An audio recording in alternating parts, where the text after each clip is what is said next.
Hey, this is for my food addicts out there. If you're not a food addict, you might want to just scroll on by. But if you are a food addict, let's talk about something for a minute. Let's talk about body dysmorphia. That is a mental condition where we are focusing on perceived body image, the way we perceive it. Fat, skinny, whatever, right? And I'm going through it right now, guys. I'm going through it.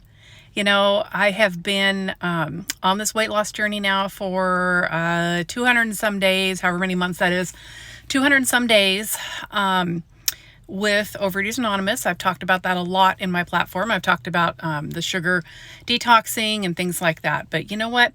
This body dysmorphia stuff, it really kind of sucks. And let me tell you why. Because it scares the hell out of me, right? Every time I perceived that I got into trouble in relationships was always when I was feeling really good about myself. I wasn't feeling fat. I was feeling socially acceptable. And I get into a relationship and there was so much focus internally for me on my body and how I felt about my body and how I thought my partner felt about my body. So much of that clouded my brain, and so much of that clouded every decision that I've ever made. So I'm at a cross point right now, not quite sure how to handle it.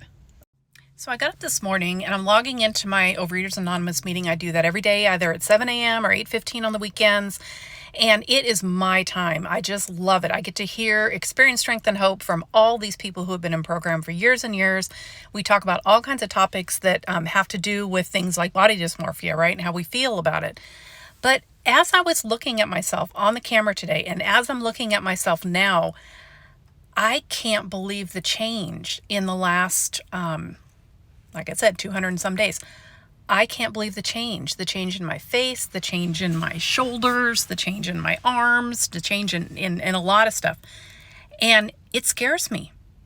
I looked at myself and I almost didn't recognize myself.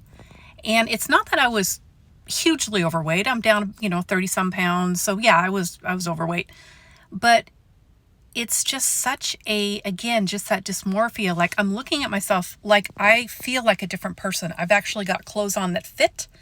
I actually have arms you can see. I'm not hiding anything.